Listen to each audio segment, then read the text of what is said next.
Je vais faire une lecture, mais pas une traduction. Je le lis en espagnol. Pas de problème. Alors, Felipe VI, rey de España, gran maestre de la Orden del Mérito Civil, y en su nombre, el ministro de Asuntos Exteriores, Unión Europea y Cooperación, gran canciller de la Orden. En atención a los méritos y circunstancias que concurren en la señora Jocelyne Elise Faisel, ha tenido bien otorgarle la encomienda de la Orden del Mérito Civil. Por tanto, se le conceden los honores, distinciones y uso de las insignias que le corresponden a tenor de los estatutos, dado en Madrid el 19 de junio de 2018, Felipe VI, rey. Merci. Bon, je vais vous parler, je me présente tout d'abord. Je suis Alfonso Tena, je suis le ministre et conseiller de l'ambassade, chercheur d'affaires à ce moment, puisque l'ambassadeur Fernando Carrera, qui aurait voulu être là, il a été appelé à Madrid pour des réunions de travail qui ont commencé aujourd'hui jusqu'à mercredi. On ne voulait pas changer la date, on ne voulait pas vous faire attendre, et ce n'est pas facile de trouver une autre date, parce que vous avez déplacé un grand nombre de gens de Marseille et même de l'extérieur pour vous accompagner. On vous accompagne aussi. Alors, une décoration espagnole, c'est toujours mérité. Je peux vous dire qu'on ne donne pas de décoration à n'importe qui. C'est quelque chose qui était proposé par notre ami et le consul général, M. Martínez Conechar, qui était approuvé à l'ambassade et qui était approuvé à Madrid. Et dans votre cas, c'est totalement mérité. On trouve qu'un diplomate, nous qui sommes là, on était dans plusieurs pays. Et dans mon cas, je pense que c'est dans le tien aussi, on est toujours très touché, très ému par les gens d'autres pays qui ont dédié leur effort, leur amour à l'Espagne. Parce que parfois, il y a des gens qui ne sont pas espagnols et qui n'aiment plus l'Espagne, qui admirent plus l'Espagne que l'espagnol. Vous connaissez bien l'Espagne, peut-être qu'on va avoir un problème de... Les Français aussi un petit peu, de critiquer notre pays. Et notre pays, c'est un grand pays. Notre culture, c'est une grande culture. Vous avez dédié 30 ans de votre vie. Vous avez devenu même à titre universitaire, vous avez devenu en espagnol. Et surtout, vous avez prolongé votre vie comme enseignant en créant l'association Horizon des Études et le festival de cinéma. C'est-à-dire que votre travail pour l'Espagne, pour faire le rayonnement de la culture espagnole à Marseille, en général dans les Bouches du Rhône, j'imagine, c'est un travail admirable et qui, évidemment, mérite d'être récompensé par le gouvernement espagnol, par l'ambassade et par nous. On vous admire beaucoup. Comme je vous dis, c'est souvent qu'on trouve des gens comme vous qui font pour l'Espagne parfois beaucoup plus ce qu'on fait. Alors, c'est le moment le plus difficile. La lecture du décret, c'est pas facile, mais ces décorations sont faites pour tomber au milieu de la cérémonie. Mais en tout cas, j'espère que vous la porterez avec honneur, avec fierté.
Parlez pas, on vous enlève la décoration. Mes amis savent que je parle.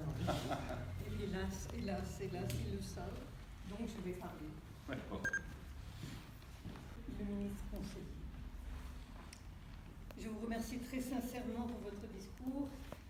Je remercie aussi Monsieur le conseiller culturel, le personnel de l'ambassade pour avoir organisé cette petite cérémonie.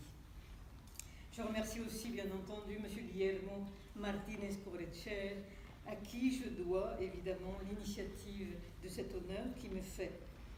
Bien entendu, mes remerciements vont à l'ambassade d'Espagne à Paris, au gouvernement espagnol et à Sa Majesté le roi d'Espagne, qui ont bien voulu m'élever au titre de commandant de l'ordre du mérite civil. Croyez bien que cette distinction m'honore et m'oblige. Il me reste maintenant à être à la hauteur de ce qui m'arrive. Il est vrai qu'une lointaine origine séfarade m'amène à ressentir l'Espagne avec la complicité qu'on peut avoir pour une patrie secrète.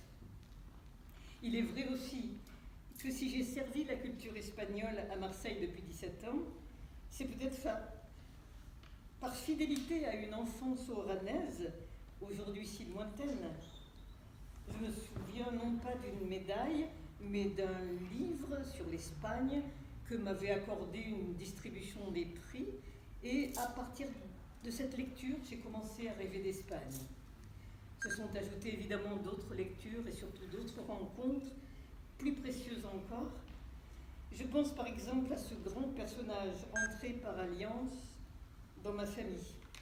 Gendre, non pas Jean, mais beau-père de ma sœur Viviane, Don Miguel Buiza, l'amiral de la flotte républicaine espagnole, réfugié en Algérie après avoir courageusement, mais hélas en vain, tenté d'arracher ses navires des mains de Franco. C'est ce grand monsieur qui m'initia à l'influence d'Erasme sur l'Espagne, au poids des hétérodoxies, qui me fit lire Antonio Machado, García Lorca et qui me parla de la guerre civile. C'est à lui, avant tout, que je dois mon amour pour la culture espagnole. J'ai changé de pays, de ville, de vie, mais en moi est toujours resté comme quelque chose de permanent qui jamais ne s'éteint, qui palpite et colore les choses que j'ai pu faire. C'est cet amour de l'Espagne, de cette Espagne républicaine qu'un de ses héros m'a fait découvrir à 16 ans. Plus tard, à la Sorbonne, où je poursuivis mes études, pour être professeur, j'ai eu la chance d'avoir comme maître les grands hispanistes, Madame Cécile Puvelan, Monsieur Pierre Darmanjat. C'est à eux que je dois l'exigence qui m'a animée dans mon enseignement et que j'ai retrouvée ensuite lorsque j'ai décidé avec quelques amis de fonder, de créer l'association Horizontes del Sur. Notre propos était de faire en sorte que la culture espagnole ne reste pas enfermée dans les hauts murs de l'université. À Marseille, monsieur le directeur, n'existe pas d'Institut Cervantes. Et c'est pour pallier ce manque, modestement, mais avec les moyens que nous avons donc multiplié nos tertulias, nos rencontres littéraires, nos conférences, nos concerts, nos expositions, n'est-ce pas Rachid, le grand Rachid Kouraïchi qui est venu à Marseille faire une magnifique exposition lors d'un festival sur l'Espagne des Trois Cultures. Espagne des Trois Cultures qui a laissé la place à un autre festival qui s'appelle désormais Culture d'Espagne. Et c'est ainsi que nous avons pu sensibiliser un public éclairé et curieux au meilleur de la culture espagnole.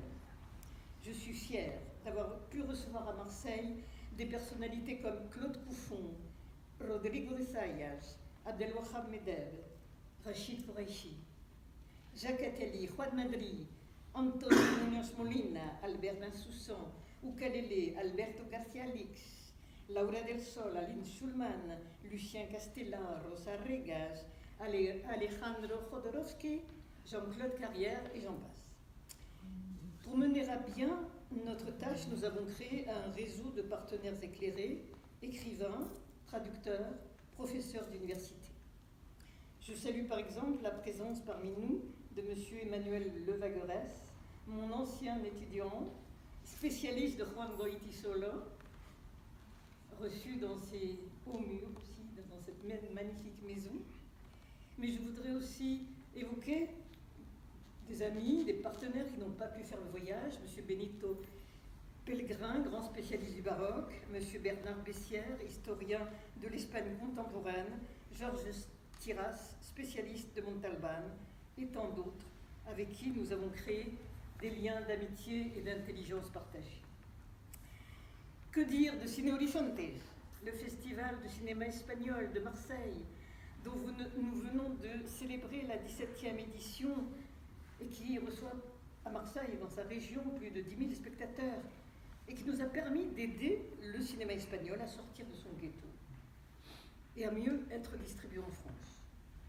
À travers bien des hommages, nous avons eu le bonheur de recevoir, et je reviens à mon petit répertoire à la Prévert, 3 fois Carlos Saura, 3 fois Alex de la Iglesia, 2 fois Fernando Trueba, 2 fois notre chère Isabel Coixet, 3 fois Sergi Lopez, mais aussi Carmen Maura, Ángela Molina, Javier Cámara, Luis Tosar, Luis Omar, Paco León, Jaime Rosales, José Luis Guerín, Martín Cuenca, Marc Recha, Jaime Rosales, Javier Gutiérrez, et j'en oublie.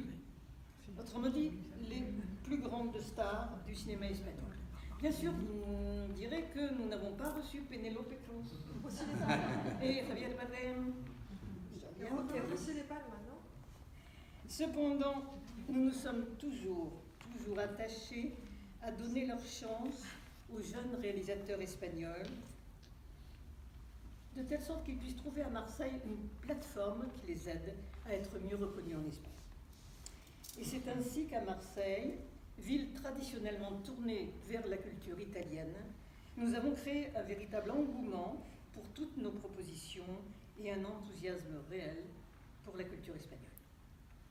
Enfin, pour terminer, je voudrais dire combien je suis reconnaissante pour leur présence à mes côtés aujourd'hui, à mon époux Michel Fessel, à mes enfants Florent et Muriel, à mon petit-fils Ludovic, à mon filleul Marco, à mes amis, membres de cette équipe fabuleuse de bénévoles avec qui nous faisons tout ce travail et qui ont fait le voyage depuis Marseille, Grenade, Séville, Jeanne, Brigitte, Françoise, Marie-Rose, Michel, Gérard, Doris, Maui, Angel, Juan Carlos.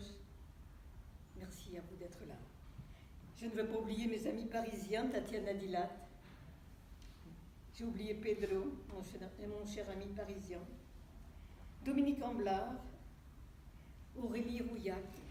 Aurélie, qui a été ma première assistante. Il y a je ne sais plus combien d'années. Et donc tous ces gens-là ont eu la gentillesse de prendre sur leur temps pour venir assister à cette cérémonie. Monsieur le ministre conseiller, je vous remercie encore pour consacrer par cette décoration ce que j'ai toujours été visiblement, ou en secret, dans les songeries de mon imagination, une amoureuse de l'Espagne.